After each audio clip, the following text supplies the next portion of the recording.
بسم اللہ الرحمن الرحیم۔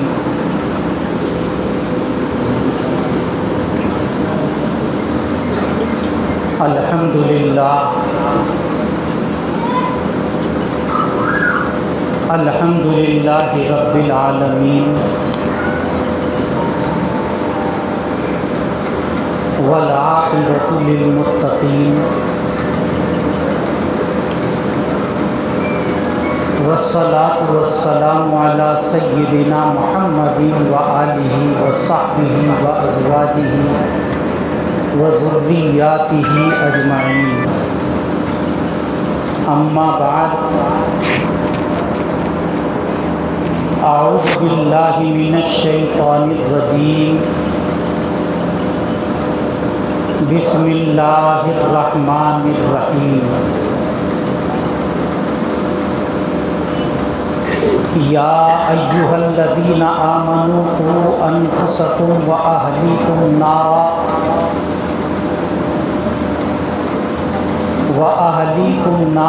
وقودها الناس والحجارة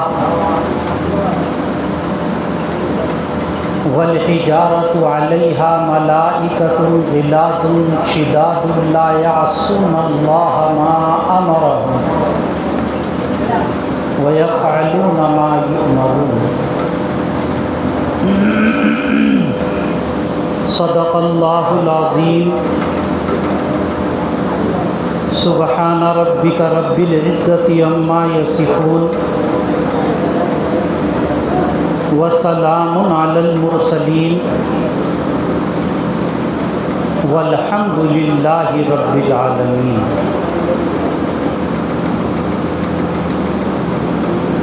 رب اشرح لی صدری ویسر لی امری،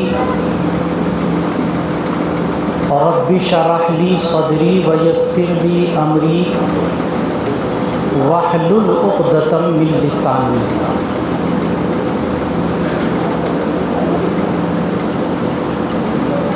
معزز علماء،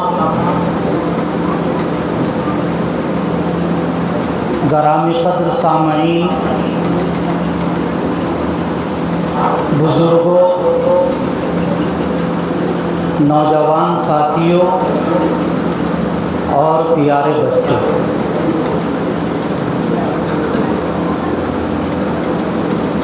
یہ اللہ تبارک و تعالیٰ کا بہت بڑا کرم ہے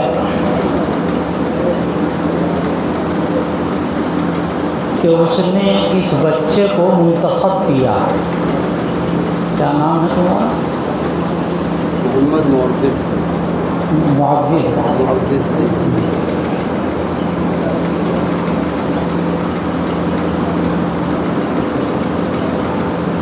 یہ اللہ تبارک و تعالیٰ کا انتخاب ہوتا ہے۔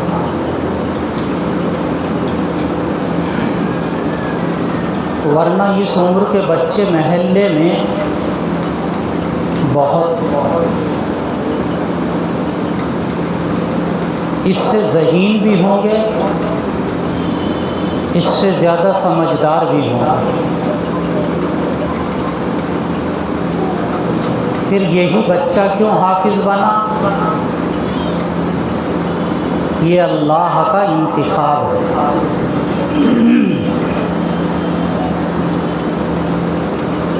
ایک فارسی کے شاعر نے کہا تھا، این سعادت بزور بازو نیست،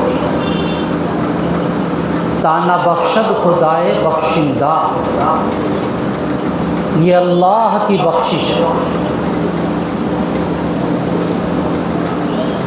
یہ اللہ کی بخشش ہے، اللہ نے منتخب کیا۔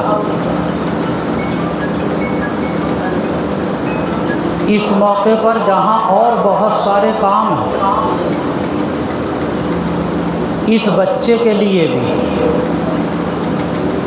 یہ تو ابھی اتنا سمجھدار نہیں ہے لیکن اسے بھی کرنا چاہیے، اور خاص طور سے اس کے والدین کو، ابا کو بھی اور اماں کو، کہ اس انتخاب الہی پر اللہ کا شکر ادا کریں۔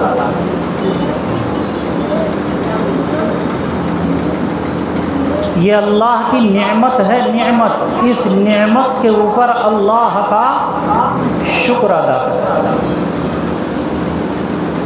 اللہ کا شکر کیا ہے؟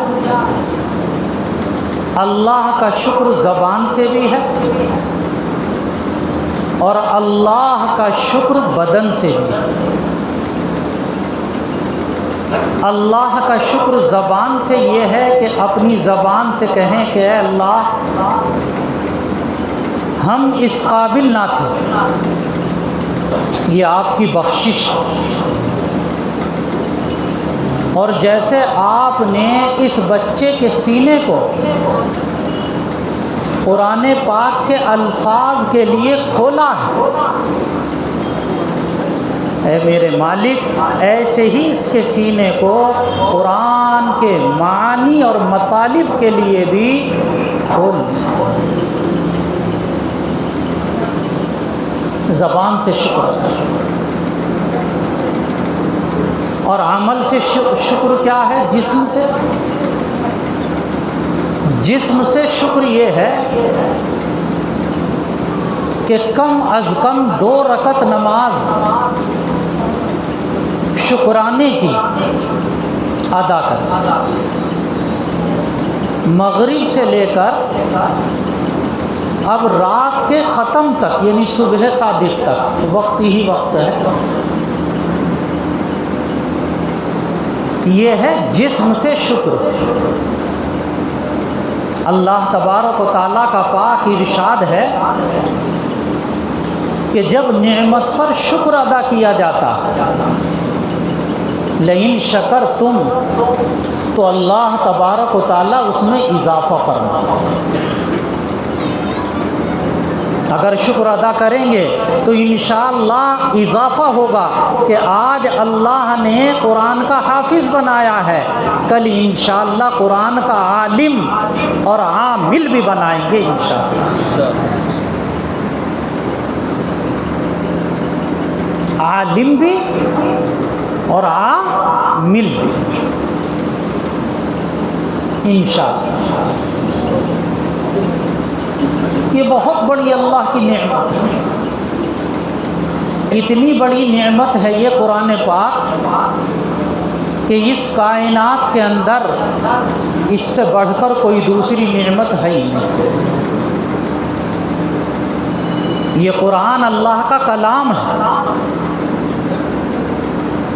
اچھا، جہاں قابل مبارک بچہ ہے وہیں قابل مبارک والدین بھی ہیں، رشتہ دار بھی ہیں، ننیحالی بھی ہیں، ددیحالی بھی ہیں۔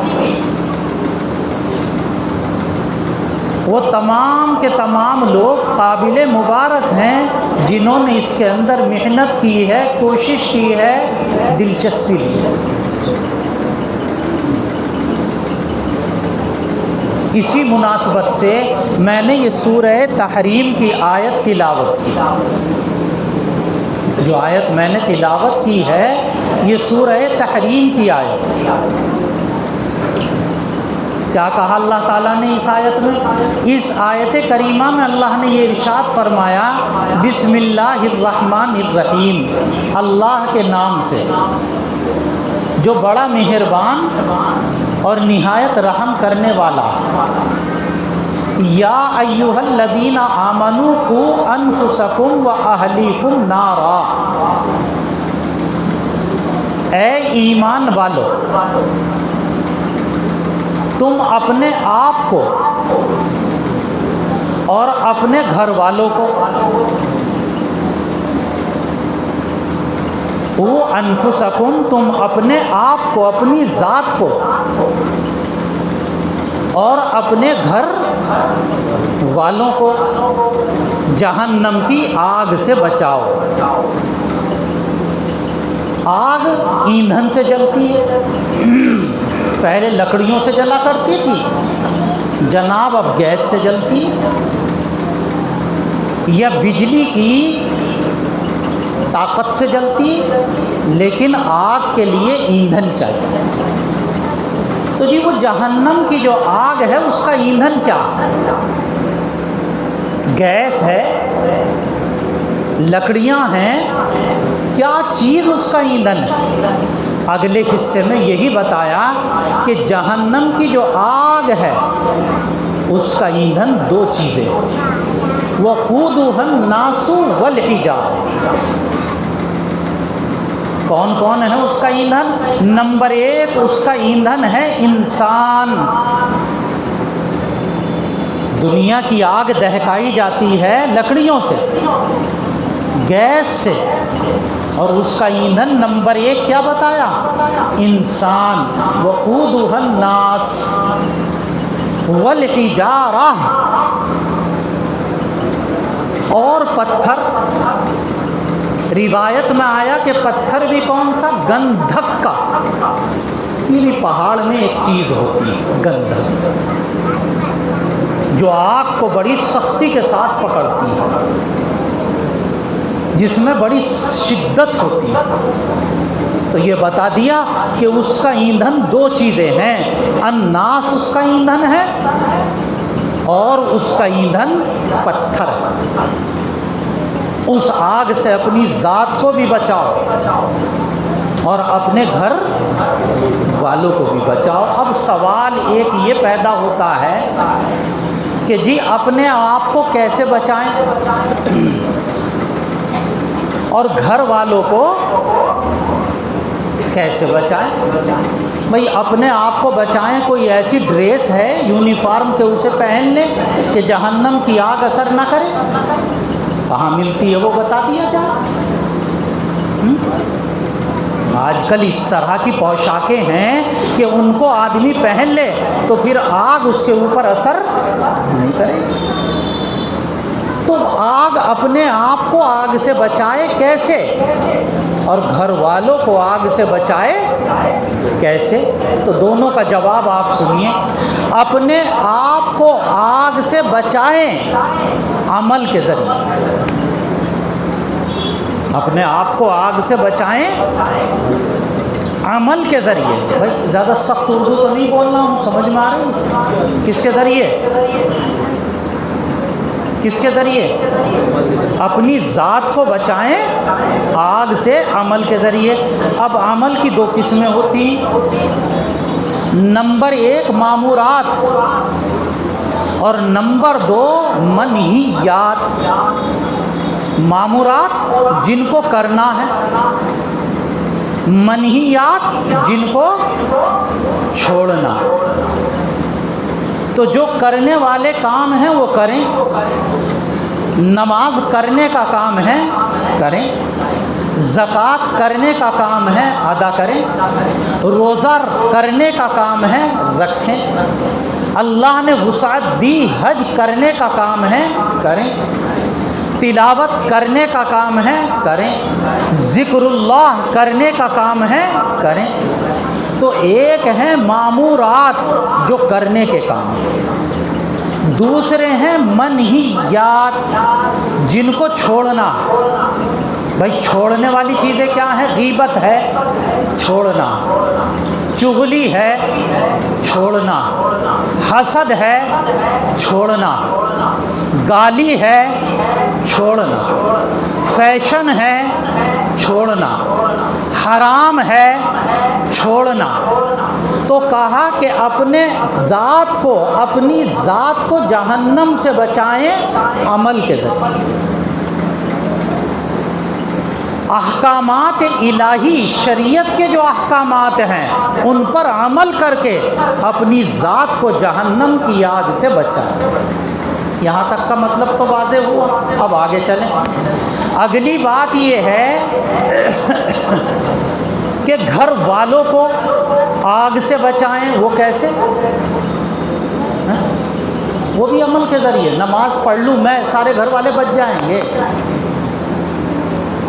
کچھ لوگ تو یہی سمجھتے ہیں کیا کہ مرنے والا جب مر گیا تو 10-15 حافظ جی کو بلایا اور قرآن خوانی کرائی اور سمجھ لیا کہ اب پڑھا اس نے اور کام اس کا۔ تو بھائی گھر والوں کو آگ سے بچائیں کیسے؟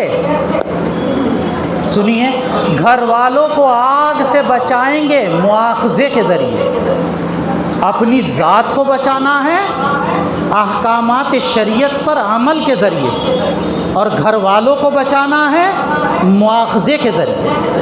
مواخذہ کیا ہے؟ مواخذہ کرتے رہیں، ہر ایک کو مواخذہ کرنا ہے۔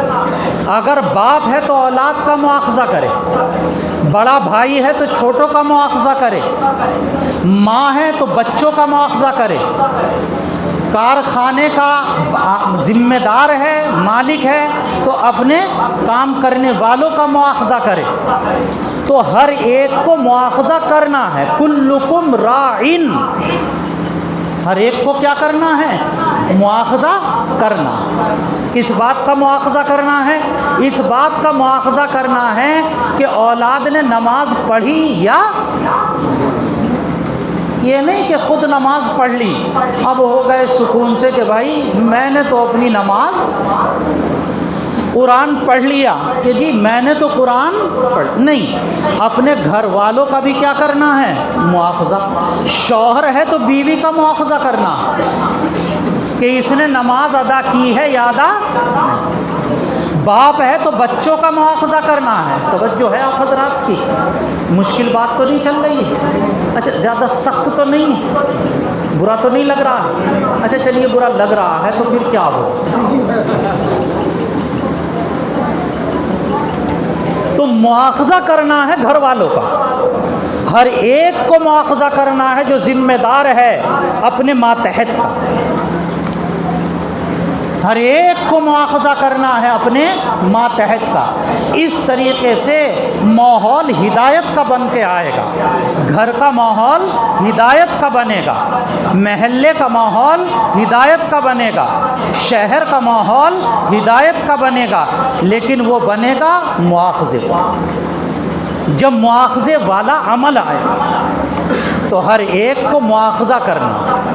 دیکھیے ایک بات میں بتاؤں، ایک سوال یہ ہے کہ جی اس آیت سے پتہ چلا کہ اپنی بھی فکر کرنی ہے اور ساتھ ساتھ اپنے گھر والوں کی بھی فکر کرنی ہے، بلکہ بعض مفسرین اور علماء نے تو یہ لکھا کہ قو انفسکم کے اندر بیوی اور بچے داخل ہیں، اور اہلیکم کے اندر محلہ اور پڑوس داخل۔ اب تو اور وسیع ہو گیا، اب بعض لوگوں نے لکھا۔ تو سوال یہ ہے کہ اپنی بھی فکر کرنی ہے اور دوسروں کی بھی فکر کرنی ہے۔ یہ شان صرف اور صرف اسلام ہے، کہیں اور یہ والی شان آپ کو نظر کہ اپنی بھی فکر ہے اور ساتھ ساتھ کس کی فکر ہے؟ دوسرے کی بھی فکر ہے۔ حضرات صحابہ رضوان اللہ تعالی علیہم اجمعین کی اگر حیات مبارکہ کو اٹھا کر دیکھیں تو اس میں یہ چیز آپ کو بالکل چمکتی ہوئی نظر آئے گی کہ انہوں نے اپنی بھی فکر کی اور اپنے ساتھ ساتھ دوسروں کی بھی فکر کی۔ اس کی وجہ کیا ہے؟ اس کی وجہ میں آپ کو بتاؤں۔ اس کی وجہ یہ ہے کہ ہدایت کے اوپر بقا، ہدایت کے اوپر جمنا یہ تنہا نہیں ہو سکتا۔ پھر لوٹا کے کہوں بات ذرا دقیق ہے، ہدایت کے اوپر بقا، ہدایت کے اوپر جماؤ، ہدایت کے اوپر دوام، ہدایت کے اوپر جمنا، یہ جناب تنہا نہیں ہو سکتا۔ اچھا دلیل بھی دوں اس کی دلیل یہ ہے کہ سورہ فاتحہ ہے، الحمد شریف الحمدللہ رب العالمین، ہر نماز میں پڑھتے ہیں یا نہیں پڑھتے؟ بھائی آپ حضرات تو کچھ تو جواب دیجئے، پڑھتے ہیں یا نہیں؟ کیسے کہہ رہے ہیں آپ پڑھتے ہیں؟ جب ابھی آپ نے مغرب کی نماز پڑھی 3 رکعت، امام نے پڑھی، آپ نے پڑھی مغرب میں؟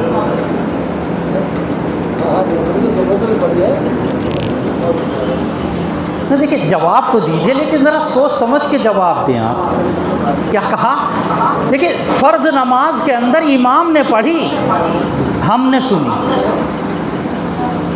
فرض نماز میں امام نے پڑھی، اور ہم نے سنی کیوں؟ بھائی قرآن نے کہا اس لیے سنی، نہیں پڑھی۔ کہاں کہا قرآن پاک نے؟ سورہ اعراف کی آیت نمبر 204 ہے، سورۃ الاعراف آیت نمبر 204 نواں پارہ، اس میں اللہ تبارک و تعالیٰ نے ارشاد فرمایا بسم اللہ الرحمن الرحیم اذا قرئ القرآن، جب قرآن پڑھا جائے۔ بتائیے مغرب کی نماز میں قرآن پڑھا جا رہا تھا یا نہیں؟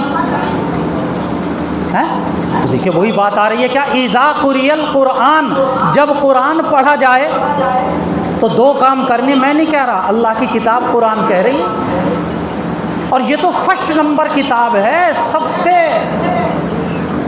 بڑی کتاب، اس کے سامنے تو کوئی کتاب ہی نہیں ہے۔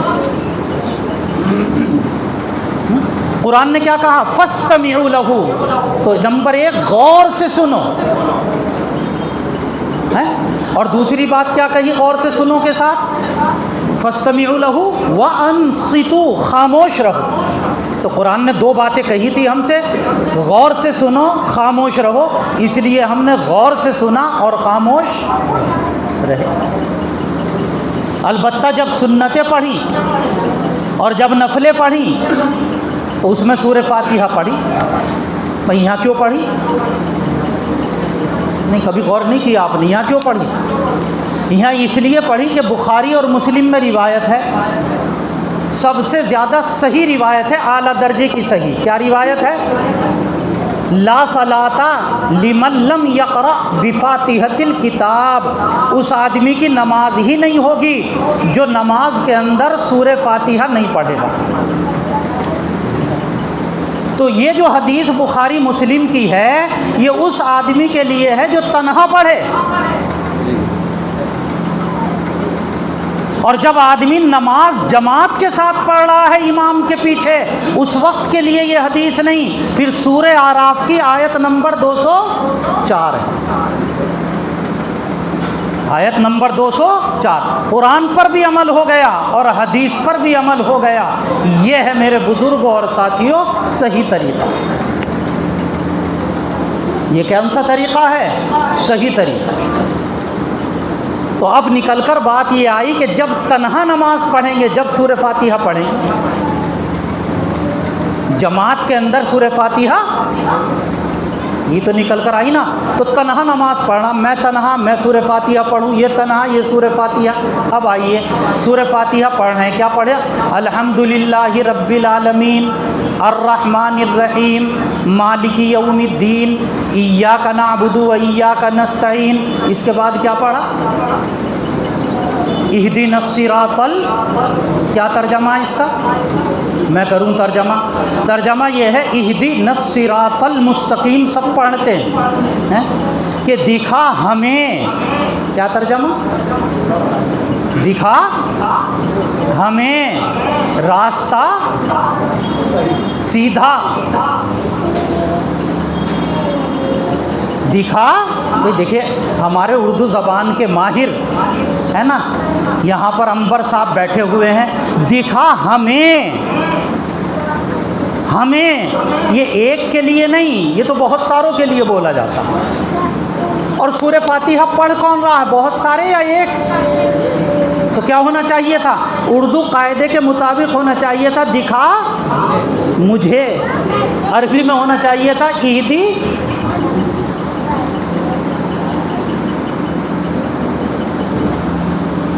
لیکن یہ نہیں کہ دکھا مجھے، کیا آیا؟ دکھا پڑھ ایک رہا ہے اور کہہ رہا ہے دکھا ہمیں۔ ساری زندگی ہو گئی پڑھتے پڑھتے، کبھی غور ہی نہیں کی۔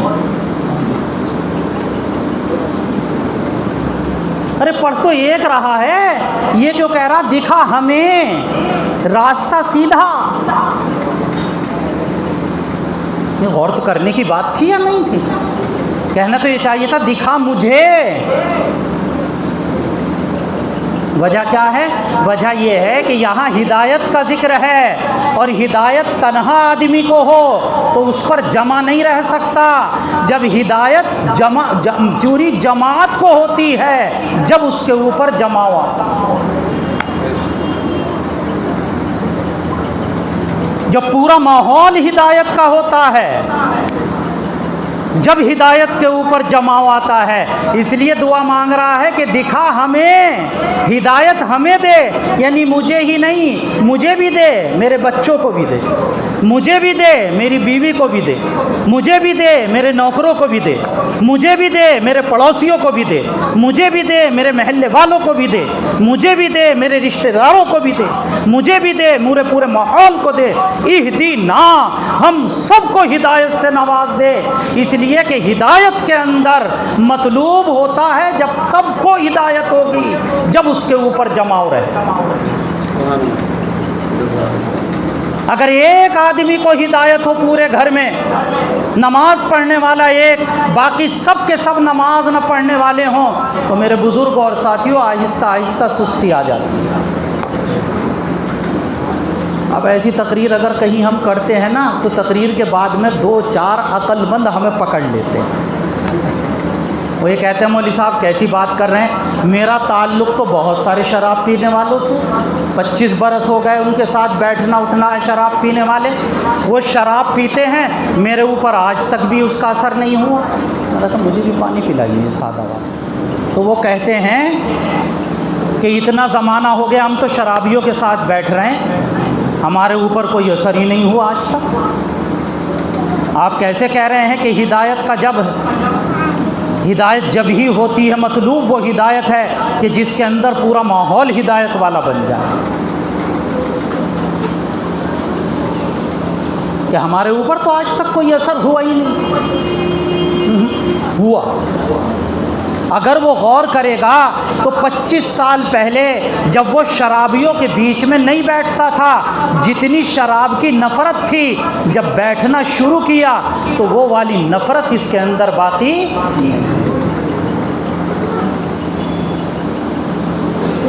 اثر آتا ہے، ماحول سوسائٹی کا اثر آتا ہے، ارد گرد کا اثر آتا ہے، لیکن ایک بات یہ ہے کہ اس کا احساس نہیں ہوتا۔ اثر آتا ہے لیکن احساس، اچھا میں مثال سے سمجھاؤں تو سمجھ میں آئے گا کہ بہت سی چیزیں ایسی ہیں کہ وہ ہوتی ہیں لیکن احساس نہیں ہوتا، نظر نہیں آتا۔ مثال دو، ایک آدمی کے بچہ پیدا ہوا آج صبح 9-10 بجے، اس نے ایک فیتا لیا اور فیتا لینے کے بعد میں بچے کو ناپا صبح 10 بجے، اور ناپنے کے بعد جب سورج چھپ گیا مغرب کے بعد پھر ناپا، بڑھے گا یا اتنا ہی رہے گا؟ اتنا ہی رہے۔ سونے کا نمبر آیا تو سونے سے پہلے پھر ناپا، پھر بھی اتنا ہی رہے گا، بڑھے گا؟ کیا تجربہ کر لینا گھر جا کے آپ۔ پھر صبح کو اٹھا تو پھر ناپا، اس نے 10 بجے بھی ناپا، عصر میں بھی ناپا، سونے سے پہلے بھی ناپا، اٹھ کر فجر کے بعد پھر دوبارہ ناپا، آج کل پرسوں 3-4 دن لگاتار ناپتا رہا، اور بچہ جتنا پہلے دن تھا اتنا ہی 4 دن تک آتا رہے گا، نظر نہیں آئے گا بڑھتے ہوئے۔ لیکن ایمانداری کی بات بتاؤ، بڑھے گا یا نہیں بڑھے گا؟ ارے اگر بڑھے گا نہیں تو یہ ایک بالشتہ 5.5 فٹ کا کیسے ہو جائے گا؟ تو بڑھ تو رہا ہے لیکن اس کا احساس، بڑھ تو رہا ہے لیکن اس کا احساس،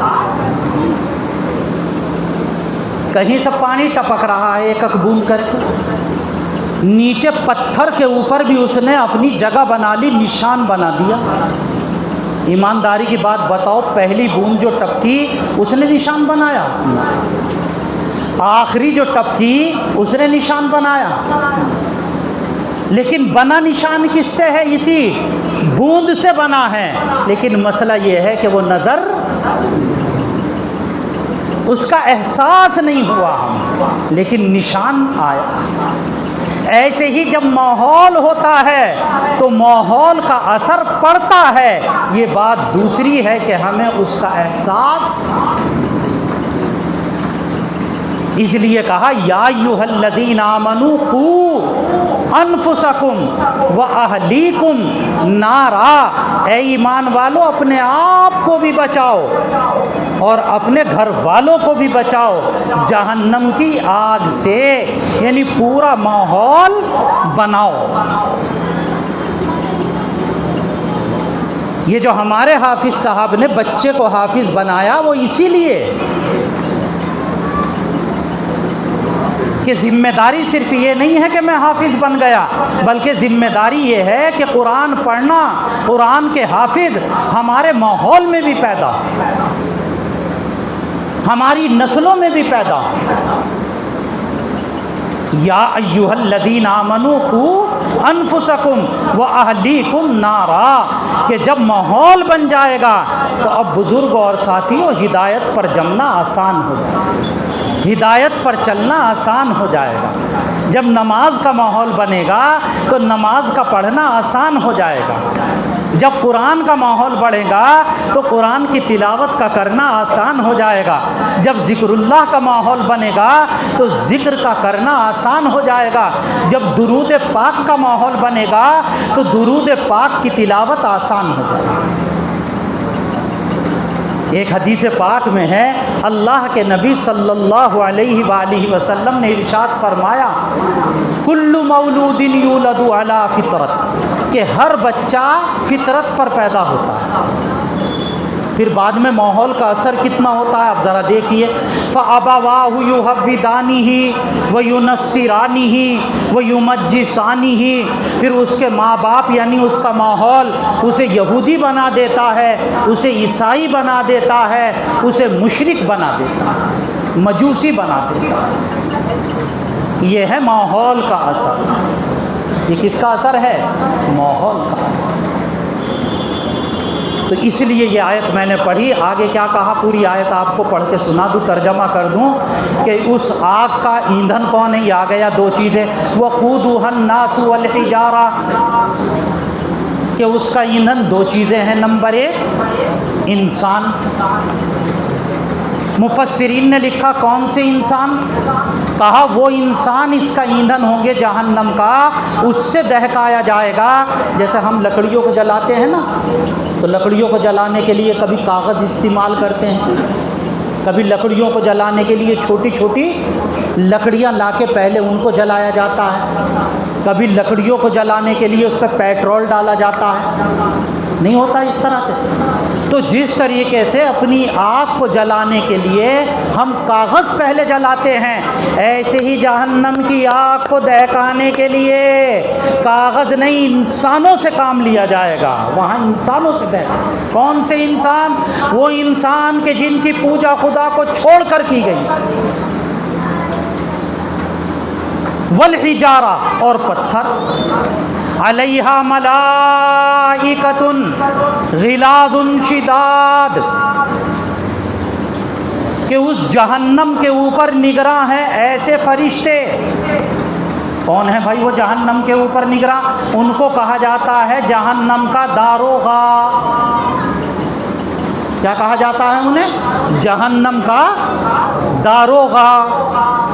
کتنے ہیں بھائی؟ یہ تو میں نے گنا نہیں کبھی آج تک، آپ میں سے کسی نے گنا ہو تو بتا دیں۔ البتہ اتنا پتہ ہے کہ وہ جو سردار ہیں جہنم کے داروغہ، جو کیا ہیں؟ سردار ہیں، سردار، ان کی تعداد 19 ہے، 20 میں ایک کم، 20 میں ایک کم، 19 ہے بڑے بڑے سرداروں کی۔ علیہا ملائکہ، جس جہنم کے اوپر داروغہ ہیں ایسے فرشتے۔ کیسے فرشتے ہیں؟ غلاظ شداد، مزاج کے بھی سخت اور ویسے بھی سخت۔ غلاظ شداد، سخت مزاج والے، طبیعت کے اندر ان کے سختی ہے، نرمی نہیں ہے۔ کیا مطلب؟ اگر کوئی چیخے کہ بچا لو، کوئی اگر کہے کہ پانی دے دو، تو ان کے اندر اس میں نرمی آنے والی۔ ملائکۃ غلاظ شداد، کہ اگر وہاں پر کوئی روئے گا وہاں پر کوئی اگر بلکے گا، وہاں پر کوئی معافی تلافی کرے گا جہنم میں پڑھ کر، تو داروغہ جہنم کو اس کے اوپر رحم آ جائے، ایسا۔ آگے کیا کہا؟ آگے یہ کہا علیہا ملائکۃ غلاظ شداد لا یعصون اللہ ما امرہم،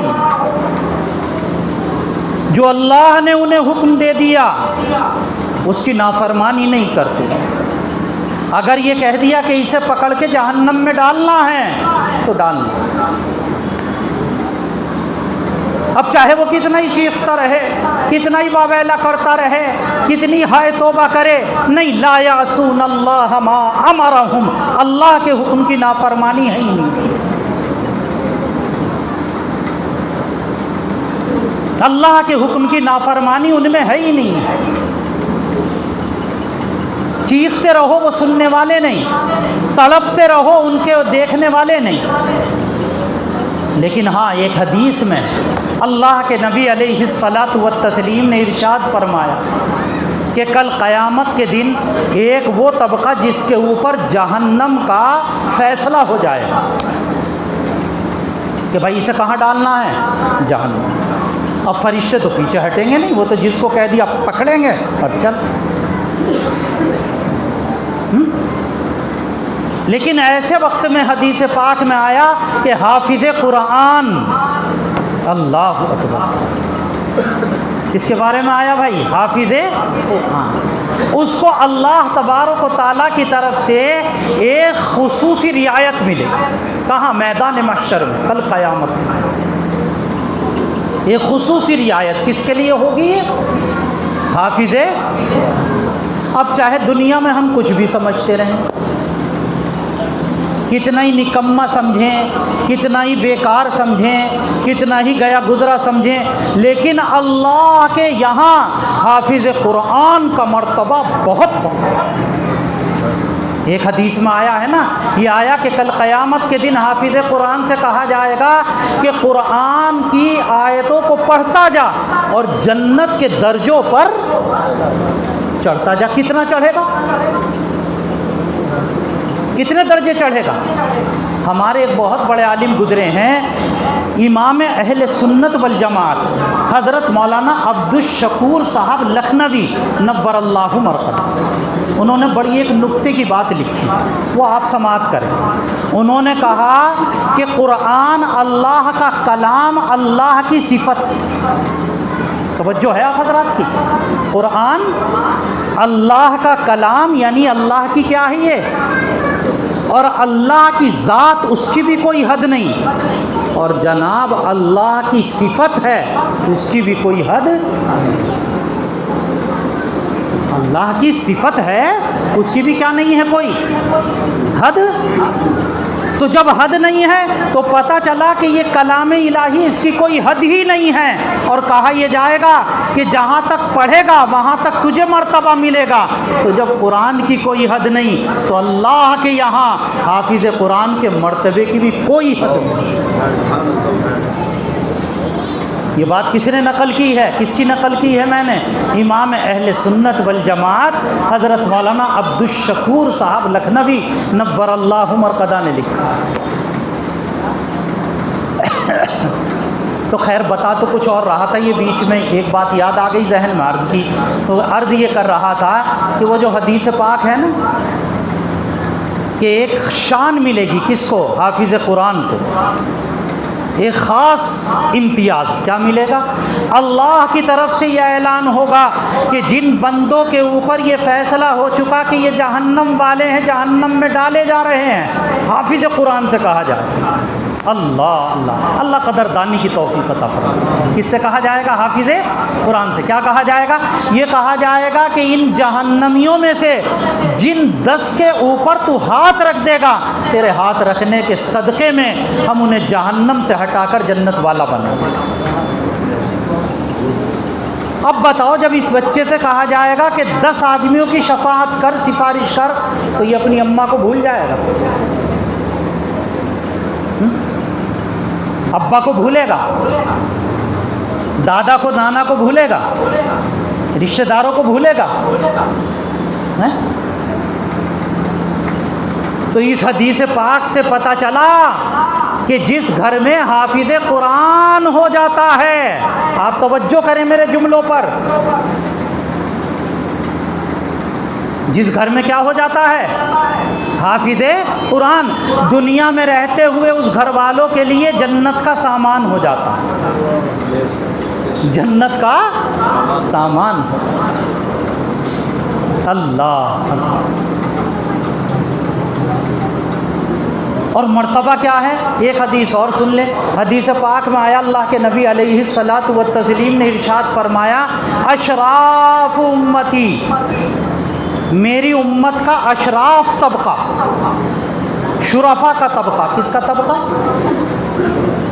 شرفا کے لیے الگ الگ معیار ہے نا، کچھ لوگوں کے یہاں معیار ہے جس کا مکان سب سے بڑا وہ سب سے بڑا شریف، نہیں، جس کا کاروبار بڑا وہ سب سے اونچا، الگ الگ ہے نا معیار۔ آئیے اسلام کی نظر میں کیا معیار ہے سنیے۔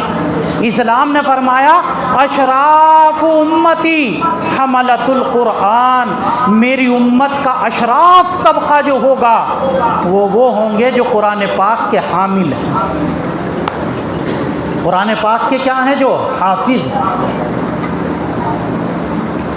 جنہوں نے قرآن پاک کو اپنے سینوں میں اٹھا رکھا۔ تو بھائی یہ بڑی خوشی کی بات ہے۔ یہ آیت میں نے آپ کے سامنے پڑھی، اور آیت کا آخری ٹکڑا یہ ہے کہ لا یعصون اللہ ما امرہم، کہ وہ فرشتے اللہ کی نافرمانی نہیں کرتے، پھر کیا کرتے ہیں؟ وَيَفْعَلُونَ مَا يُؤْمَرُونَ، اللہ کی طرف سے جو حکم ملتا ہے اسی کے مطابق عمل کرتے ہیں۔ یہ ایک آیت تھی، یہ سورہ تحریم کی آیت تھی، جس کے متعلق میں نے ترجمہ کیا، اور موٹی موٹی چند باتیں جو اللہ نے میرے ذہن میں ڈالی وہ میں نے آپ کے سامنے اس کے متعلق عرض کر دی۔ اللہ مجھے، آپ کو، ہم سب کو عمل کی سمجھ کی توفیق عطا فرمائے، اور یہاں بیٹھنے والا جتنا طبقہ ہے وہ اس بات کا تہیہ کر کے اٹھیں کہ انشاءاللہ ہم پابندی کے ساتھ روزانہ خود بھی قرآن پاک کی تلاوت کیا کریں گے، روزانہ، یہ نہیں کبھی کر لی اور کبھی نہیں، ہے نا، روزانہ قرآن پاک کی تلاوت کریں گے، ایک چیز ہے۔ دوسری چیز یہ ہے کہ اپنے بیٹوں کو بھی اور اپنی بیٹیوں کو بھی، کیا لفظ کہہ رہا ہوں، اپنے بیٹوں کو بھی اور اپنی بیٹیوں کو بھی قرآن بھی سکھائیں گے اور دین کا علم بھی سکھائیں گے انشاءاللہ۔ اتنا علم سکھائیں گے تاکہ انہیں یہ پتہ چل جائے کہ پاک کیا ہے، ناپاک کیا ہے، حلال کیا ہے، حرام کیا ہے، فرض کیا ہے اور غیر فرض۔ اللہ عمل کی توفیق عطا فرمائے۔ تو آخر دعوانا الحمدللہ رب العالمین۔